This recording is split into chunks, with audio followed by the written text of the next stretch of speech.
The one place that intrigued me was my first trip to London and the House of Parliament in Big Ben. Now, these pictures, you must remember, are more than a quarter of a century old. Now, the thing that amused and entertained our boys who were stationed all over England was Westminster Abbey. And there were quite a few Americans who came there to see the sights and see Westminster Abbey. And these are the scenes that I wanted to photograph on one Sunday afternoon. Another area that intrigued me was Marble Arch. The Marble Arch on one Sunday afternoon was full of people. You must remember that London was being bombed almost every night in this particular time. And I was photographing these speakers that were addressing the crowds. Every speaker was speaking on a different subject, but the police stood around and watched. And as long as there were no arguments, any strong arguments, nobody was hurt. And the people in the audience were arguing back with the speakers. But these were just typical shots of how we passed the time waiting for D-Day. Most of the children who lived in England, or a great many, I should say, were sent out of the city. But a lot of them had to remain behind. But in spite of a war, they managed to find entertainment.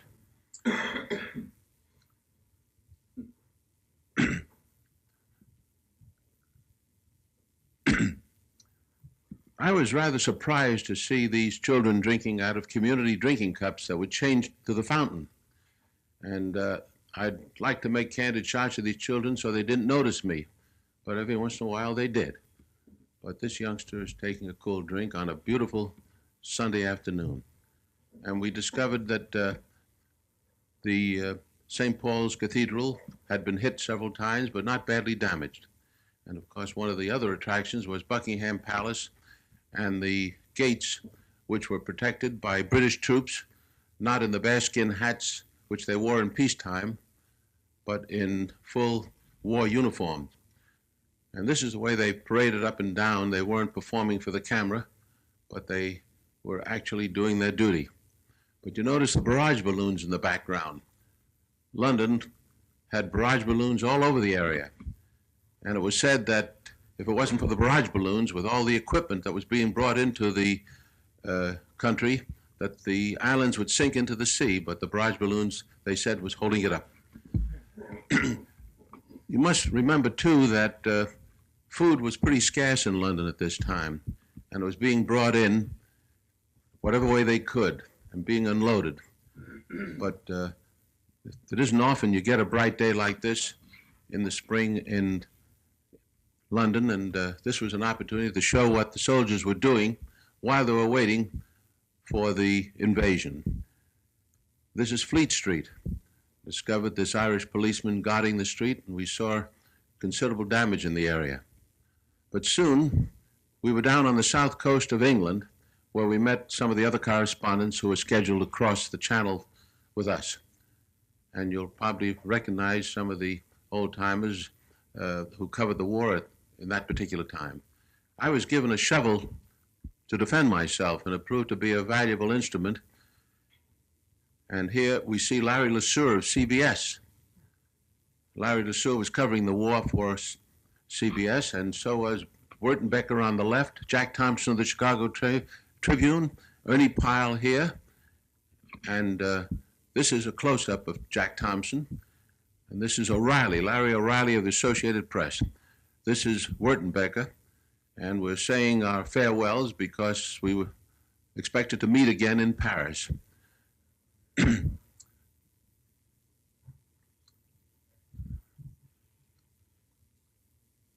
Here on the left, we see Clark Lee of INS and Bill Stoneman, who came from Chicago, from the Daily News.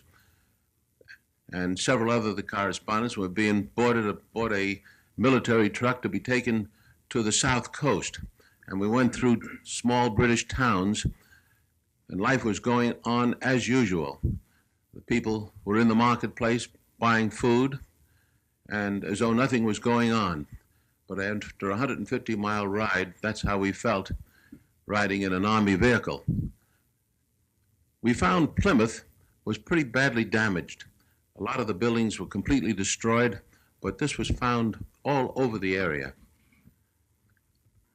Soon we were approaching the dock area, and we found these American jeeps ready to be boarded aboard landing craft, and you notice the bars that are attached to their bumpers. And they're designed to cut wires that the Germans had a habit of putting across the road that would sometimes cut off the head of the drivers.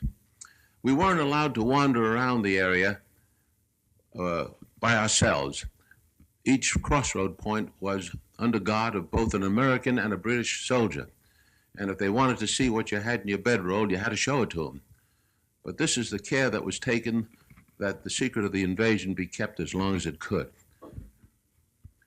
These are the two men, Wes Carroll of the OWI and Pete Carroll and Wes Haynes, rather, who were with me, and we went aboard an LCI number 5.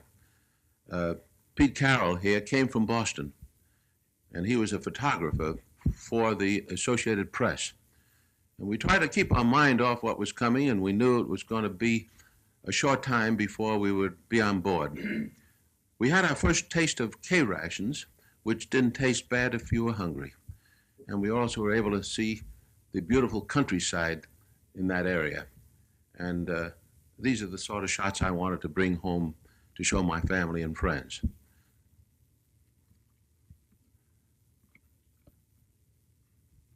Pete Carroll was using some of his film to make a few shots himself.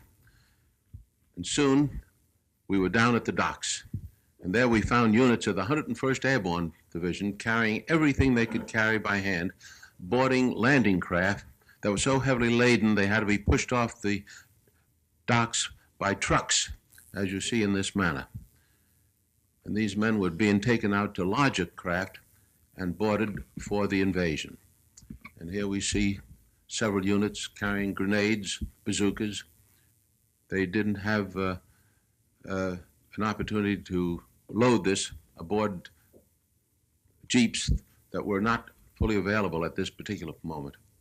We were aboard a fleet of LCIs, and here shown with the commander of the invasion group in the center, and the captain on the right, rather the captain of our ship, Lieutenant Patton, was in command of the LCI number 5, and we found out that he participated in several invasions in the Mediterranean area. And we felt rather confident that he knew what he was doing. But we stayed aboard this ship for almost 5 days. This is the commander of the squadron. I remember Lieutenant Patton's name well because we were with him for so long. Wes Haynes was trying to get ready for the trip into Paris. I think he was premature. And these are units of the 101st Airborne Division aboard our landing craft, amusing themselves. And I don't have to tell you who this man is imitating. He was a Notre Dame football player at one time, and I was told later on that he was killed in the action. Of course, every ship had a mascot, and ours was no different, but the boys provided for their mascot's welfare with the making of a life preserver, just like the ones that they wore themselves. And then one afternoon, Lieutenant Patton briefed the crew and told them that we would be sailing that afternoon. And they let out a cheer because this is the job they were waiting for. They wanted to get it done and go home. And here we see the LCI number 4 with the commander moving out into the channel.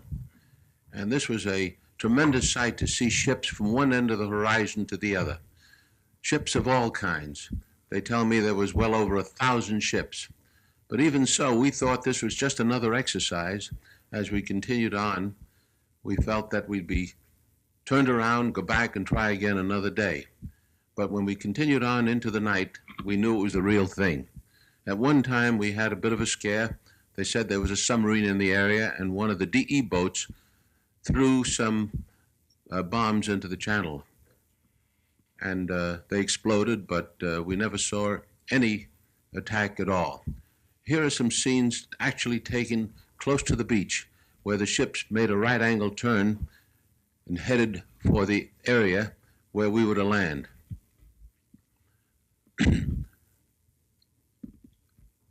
That is a DE boat in the distance.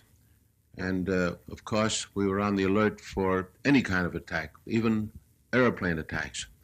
Fortunately, our Air Force did their job well, and at no time did I know of a German attack except after we had landed. 2 planes attempted to strafe the beach, and I happened to be in the area. Now, these are some scenes that I took with my camera that was reduced to 16 millimeter. This particular scene of these men going ashore was taken by an automatic camera aboard a British landing craft, and they were the first men to land. The reason it was taken by an automatic camera was because they wanted to have a record of what happened should the landing fail. At least they might have a record if they were able to recover the film of what happened and how to avoid it if they had to try another attack. But here are some scenes landing on the Utah beach, and this is the way we went ashore. This is, again, is at the British beach, but you notice the men didn't dash ashore after being aboard a landing craft for 5 solid days. They just walked slowly and cautiously, fearful of bombs and mines that were sown in the area. You notice they had their rifles wrapped in cellophane. But this is the way we had to go ashore. And I needn't tell you that a lot of the boys didn't make it. Here is one of the famous scenes taken from black and white film of 2 men being shot down right before your eyes. Here is Pete Carroll and Wes Haynes carrying our own equipment, and the ship is grounded on the beach. The section of the beach we were on was being attacked by enemy fire, and in the previous shot you could see a bomb actually land not too far from where we were. There it is again. And the bulldozers were trying to clear roads to let our jeeps and tanks move forward. And even though it was June, the area was quite cold, as it usually is in that part of Normandy. Of course, the men dug their foxholes a little deeper, and we had the good fortune of finding a concrete wall which helped serve as protection. But even now, we're taking some of our wounded back to the beach so they can be transferred back to England. But when the tide went out, the ships could not come in close, or those that went aground had to wait for high tide to be refloated if they weren't hit. We stayed on the beach the first night and lived in a foxhole, and soon we showed some of the first prisoners taken in the area late the first day who were captured close to the beach and were sent back to England because there was no room to keep them there. This is our first command post, where General Collins on the left is talking to some of his officers. And we were able to get some of the first hot food at this place, and I didn't realize how hungry I was until I saw these pictures. There's Larry LaSueur again and Bob Landry on the right. Bob Landry was covering the war for Time and Life. And although it kept me very busy for 8 solid days, I used up all the film I had and decided to go back to France to get some more and probably to get a bath. I hadn't had my clothes off during that entire time. And my landing at England took place at a place near Bournemouth. It almost looks like the cliffs of Dover that everyone is familiar with. But it was a beautiful sight to see the coast of England and know that I could get some rest after a while. But didn't realize it at that time, but the buzz bombs would start coming over, and here we see some of them flying over the English coastline. And these buzz bombs were a terror weapon. They didn't know where they would land, but the British were quick to set up machine guns and anti-aircraft fire to knock them out of the sky, and they managed to shoot down quite a few. They even sent planes up into the sky to knock them out of the air. And of course, sometimes they did get through, and where they fell, they caused considerable damage. But you must have missed that pretty good shooting. There's one actually coming down, and it landed in the London area, and wherever they landed, they caused considerable damage. My second crossing of the channel was made on an LST, and this time with units of the 3rd Armored Division that was sorely needed because they were bringing over more tanks and vehicles to carry us in the direction of Cherbourg because we needed a port badly. The LST was manned by a British crew. That's the captain in the British uniform. But we were in a long convoy of many of them, everyone loaded to the gills with equipment that was sorely needed. But here you'll get an idea of what the beach looked like, and these ships are actually waiting for the tide to recede so they could send their equipment ashore without going through deep water. On D-Day, they had to go through the deep water. And at this particular moment, they're waiting for the ramps to be rebuilt after a severe storm so they could go ashore without damage. Now, you can see the problems they had on D-Day because when the landing craft hit the sandbars, the men started wading ashore and found deeper water ahead, and those that had their life preservers too low around their waist turned turtle, and many were drowned.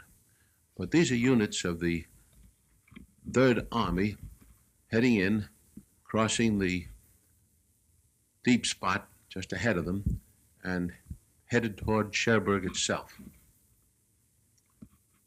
This was a remarkable sight, and the ships were lined up as far as the eye could see, bringing supplies ashore.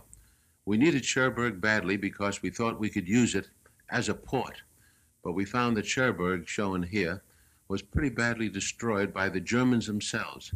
They destroyed the docks, which we thought we could use. And it took them, if I recall, almost 2 months before we could bring a ship in. They set up mines and destroyed the famous Cherbourg docks where the transatlantic liners used to land.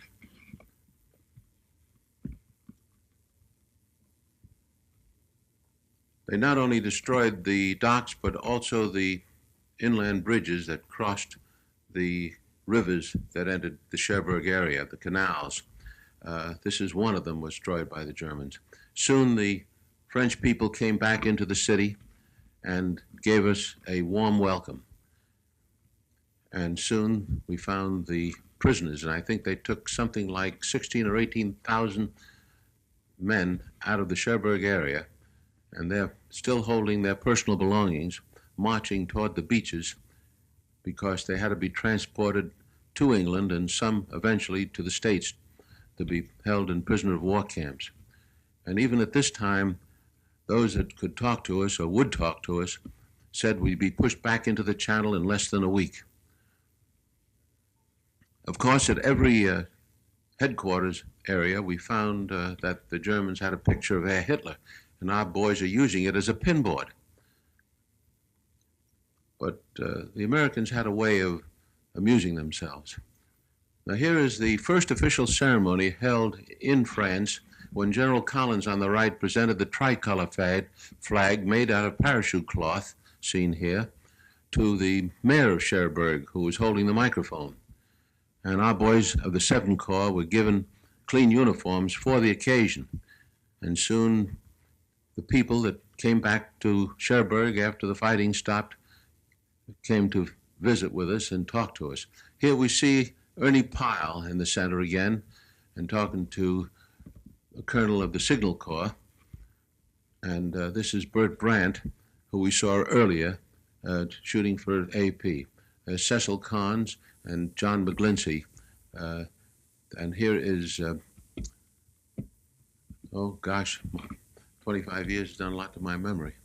But the troops began to move in the opposite direction to attack the enemy on the St. Lo line. And we were passing through the city of Boulogne, and of course it was completely destroyed. I was there several times since the war, and it's been rebuilt beautifully. But the Germans tried to make a stand here, and wherever they did try to make a stand, we had to knock them out, and in so doing, destroyed the city. A little later on, I had an opportunity to see the construction that was built by slave labor. And all along the beach, especially in the Normandy area, as well as other areas, they built these triangles. Many of them had mines attached to them so that if a boat touched them, they would explode. And I was told after taking this walk that I should be very careful not to step where the ground is soft. This is a church in Barfleur. That was a pretty little town that the Germans evacuated because the commander liked the city so much, the little town so much, that he didn't want to see it destroyed and just actually withdrew rather than let it be destroyed. It was a little fishing village. And I had the good fortune of coming back several times because the hotel was still intact and serving very excellent French food. A little further down the coast, we found these fortifications built by slave labor, and even these metal fences just to keep us from landing in the area.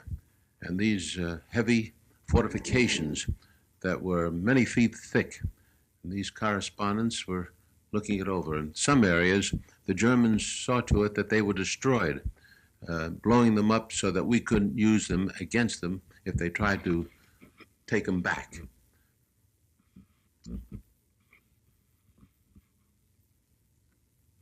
They even destroyed their own weapons. But we noticed that the walls and fortifications were very thick and very strong.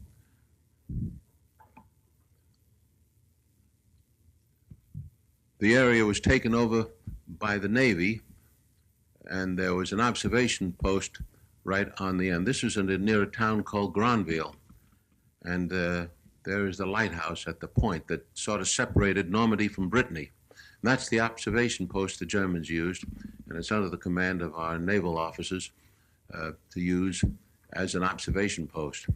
Soon we brought in some of our big armament, and they were set up in a field and firing at German positions. But even though the guns were firing, the French people were bringing in the crops as though nothing was happening. This surprised me, and I couldn't help but wanting to make a picture of it. Of course, these heavy guns caused terrific concussion, and it was difficult to hold a handheld camera that long. One of the first things that the Americans did was to build an airstrip in the St. Mary Glees area, not far from the coast. And they used a strip that was supported by metal wire to keep the planes from sinking into the ground. And they were using it also as a place to take off from with 500-pound bombs under each wing. But the strip was so rough that frequently the bombs would break loose, and even though they were armed, they had to be disarmed and taken off the runway.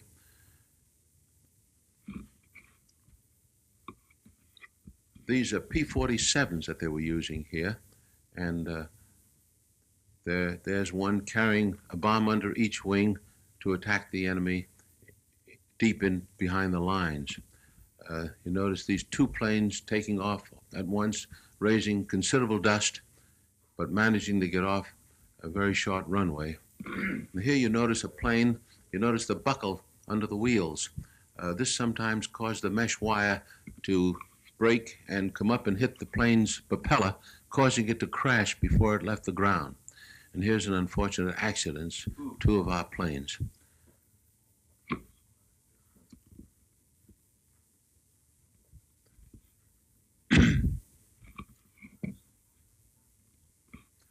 Here we see some pictures made by automatic cameras that were installed in the fighter planes, because when a pilot reported that he had shot down an enemy plane, he wasn't given credit unless his pictures proved that the plane was shot down.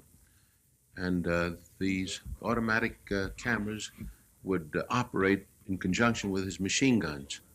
And if you look closely, you'll see the pilot jump out of the plane in the shot.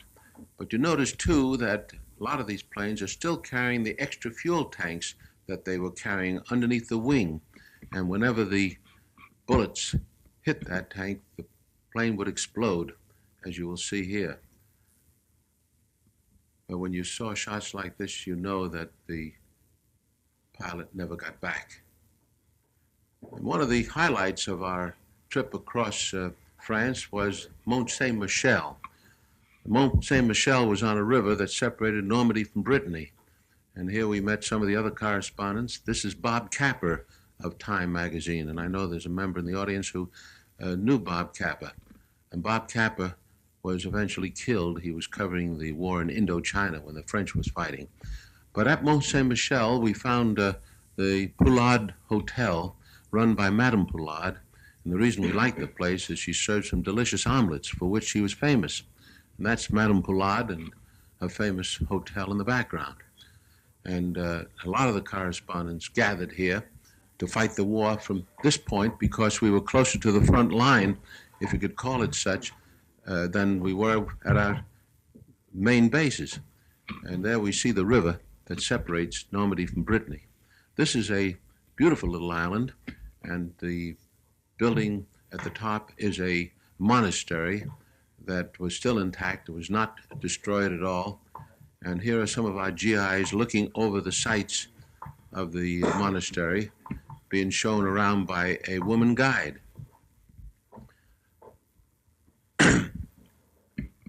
Soon we met some of the other correspondents we knew, and here we see Charles Collingwood, the gentleman on the right, with Helen Kirkpatrick of the Chicago Daily News, and Joe Liebling of New Yorker magazine, the bald-headed chap, and Wertenbecker on the extreme left. Liebling wrote many stories for New Yorker magazine, and he died not many years ago. This is Charles Collingwood and Helen Kirkpatrick of the Chicago Daily News. This is Ernest Hemingway. Hemingway was covering for Collier's magazine, and we met him at Mont Saint-Michel. Here he is seen talking with Bill Walton, who incidentally became a fast friend of President Kennedy. And these are just moments that we could take a little time out to rest. There's Helen Kirkpatrick. And the man in the center in this picture is Bill Stringer. And he was killed trying to get into Paris. One of the things that correspondents tried to do was to get into Paris before anyone else. And he was hit by an 88 shell. But this is just a moment of relaxation. We had a few, and of course, these are the shots I wanted to bring home to the family and friends.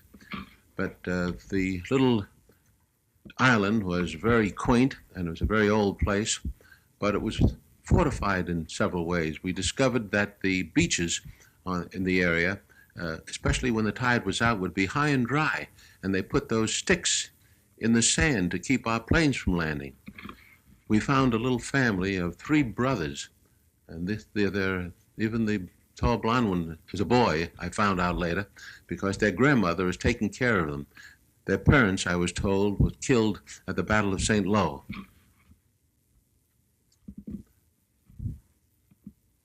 One afternoon, rather late, I walked out behind the island because as the sun was setting, I could get some interesting shots of the island from the seaside, because they have an extremely high tide here and would leave the island high and dry, but the tide would come in real fast, and there was always danger of quicksand, so I didn't stand in one place too long. But the receding waters left this unusual design in the sand. We didn't stay at Mont Saint-Michel very long, but continued on deeper into France. In fact, I went into Brittany for a while and discovered that the boys had found a lake there, which we'll see in a moment. But the countryside was beautiful. It was during the summer, and the crops were still in the field. But our boys, after washing out of a helmet for many weeks, decided to use this beautiful lake for a bath. They were permitted to do so because they were fighting the enemy at an area called St. Malo. And incidentally, you probably recall the Germans held out at St. Malo for many months, almost to the end of the war. And of course, it's the American sense of humor that helped them win the war, too. But here are some of the correspondents that we sometimes travel together, and we found a little river that proved to be useful as a bath.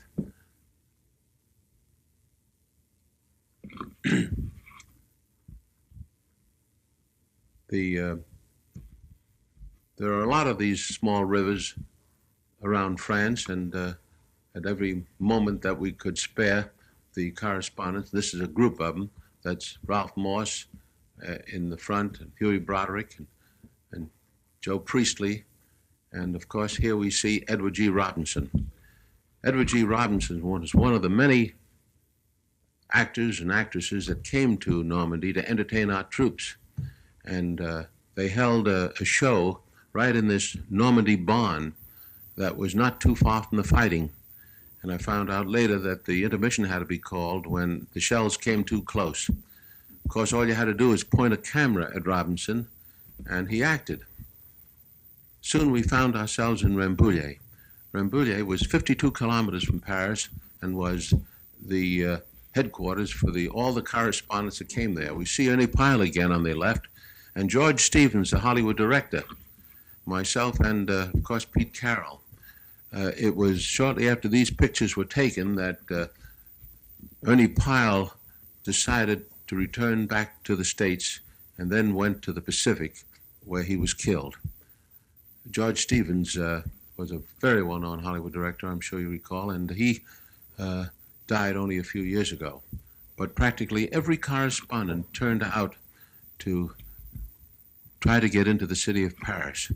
But we found, as I said earlier, that the General Eisenhower had given permission to the 2nd French Armored Division to take the city of Paris, because the important thing was to destroy the enemy.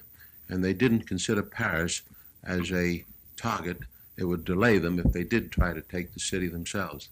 They wanted to circumvent the city because they wanted to give the honor to the French.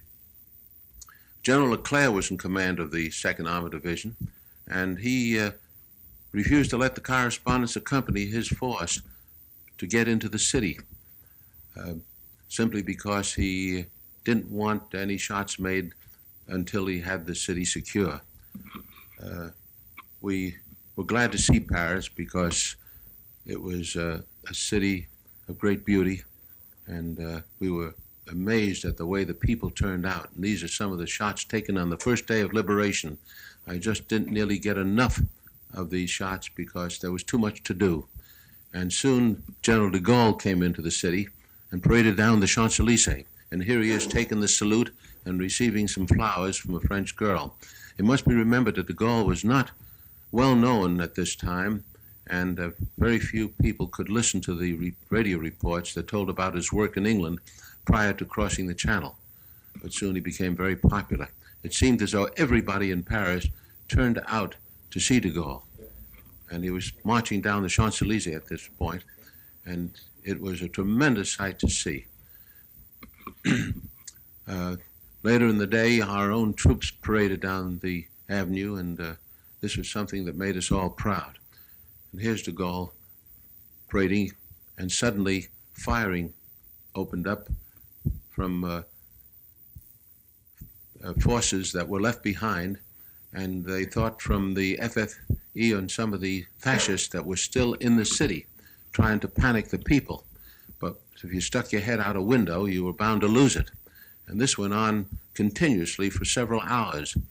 In fact, I was in the middle of this thing, and these are shots that I took of people lying flat on the ground. They'd get under our car. We couldn't move the car while they were trying to get the people to stop shooting by raising white flags. But it went on continuously, and although it was small arm fire, de Gaulle just stood his ground. Mother wasn't taking any chances. But this is the way the streets of Paris looked on the day of liberation. They did catch some of these people who were responsible for the shooting, at least they told us that, and unfortunately they beat them to death right on the spot. It was a rather ugly sight to see, but somehow it was the war of nerves. Some of the buildings still contained Germans that were at headquarter points, and they were sworn at by the French. These are some shots made late in the day of the American troops marching through the streets of the city on their way to the front lines. Wherever we stopped, the French were there to trade champagne for cigarettes and to talk to us and find out what was going on. We were able to see the city. It wasn't badly destroyed. There was some small arms fire. The lion lost his tail, but generally speaking, all the bridges were intact over the city, and this is the Opera House. And since it was my first trip to Paris, I enjoyed seeing the beautiful city of Paris. Soon the people of Paris were out parading again along the Champs-Élysées with their newfound liberty. We discovered that the Eiffel Tower, which was reported destroyed and used for arms, was still intact. And soon I managed to get permission to go up into the Eiffel Tower and see what it looked like from up above. But there was much to be done, and even though Paris looked beautiful, conditions were very poor. The railroads were practically destroyed.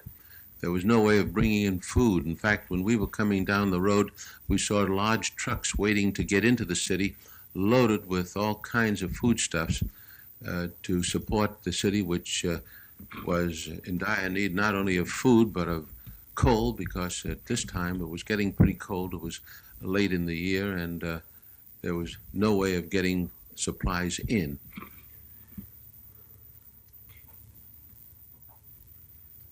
These are scenes from the Eiffel Tower showing the Seine and the buildings close to the Eiffel Tower. We see some troops parading through the streets. But we had to move on, and soon I had to leave Paris and found myself in the countryside beyond Paris and went into Belgium, where I managed to get into Brussels.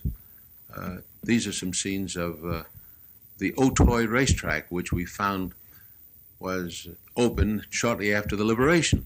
This surprised everyone, but they made them close the track after a few days of meeting. But one of the things that did surprise everyone is how well dressed the French women were, and they had a way of using whatever they had to make themselves look really attractive. And I understand this annoyed some of the other Allied countries very much, to think that they could get by like that.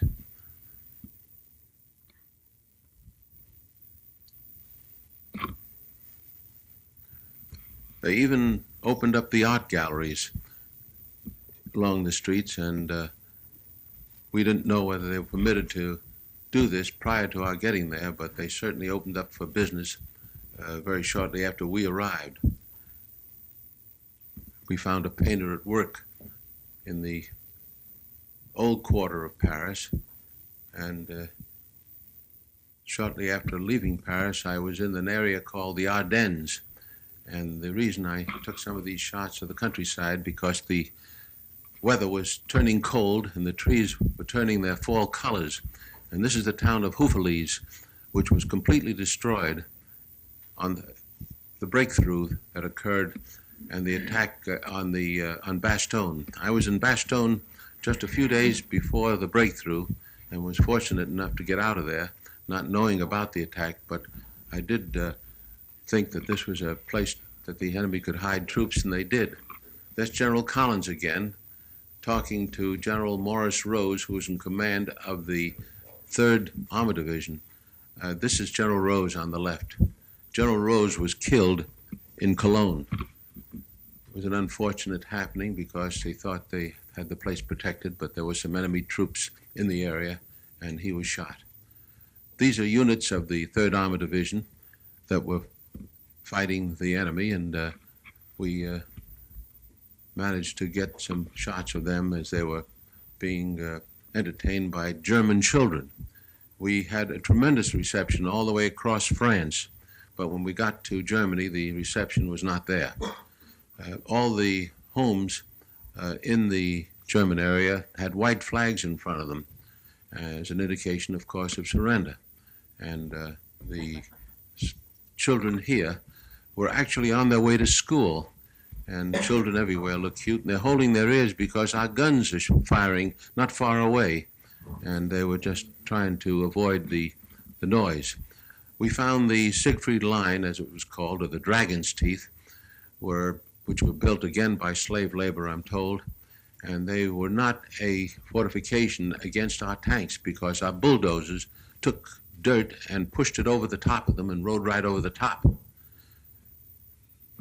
But we found these fortifications stretched out from one end of Germany to the other, because somehow they felt that we'd perhaps get to Germany and they were trying to keep us out, but they didn't succeed, of course. The war was moving rather rapidly at some points in Germany, and soon I found myself in the town of Aachen. Aachen was under fire when these pictures were taken. That's the reason the scenes are devoid of people. There were mortar shells passing over our heads all the time, and the enemy was holding the center of the city as we were making these shots, and we were just wondering how long the battle would take, and we discovered that the troops were just down behind that mold or that wreckage in the distance, and soon we discovered that these reserves were just a block or two behind the front line, and they were waiting to be called in. I was told later on that the captain you saw in the picture a moment ago, that somebody in the audience knew him and said he was killed in the action that took place shortly after that. Well, after Aachen, I was invited to fly home, and this is something I was glad to be able to do, because here we see some of the cemeteries that were built on the Normandy beaches, above the beaches, and these are scenes of Berlin showing the tremendous damage that occurred in the city. The bombings were intense, and very little of Berlin was left standing. It shows that wars don't seem to prove very much except to destroy property and kill people. And we sometimes think that maybe one day we'll learn how to avoid wars, and perhaps we've made wars so deadly that we'll have to avoid them in the long run to stay alive. Soon I was able to photograph some of the events when General Eisenhower came back to the States and was greeted in Kansas City. These shots were made with a telephoto lens at quite a distance. Then I was able to visit the collection of some of the weapons the Germans used just after the invasion. This is the V2 rocket that followed the V1s. The V1s were a terror weapon, and the V2s were certainly the same, but that was the first time they used rockets, and they were able to shoot them great distances. The V1s, and I heard many of them come overhead, were like a motorcycle engine, and whenever the motor stopped, it would cause the bomb to drop. The Germans had jet planes in the air before the war ended, and here is one that they actually used, and it showed a record of many American planes, and if you notice, 42 Russians were shot down by this plane before it was captured by our side. And in this exhibit, we see one of the Japanese kamikaze bombs that was on exhibition, and one of our pilots is trying it for size. And they didn't like the idea that you only had a one-way ticket, because they were intended to destroy the target they were after and the pilot with it. This plane, I was told, was built by the enemy to bomb New York, and it could fly the ocean and back, and they appropriately named it Alles Kaputt.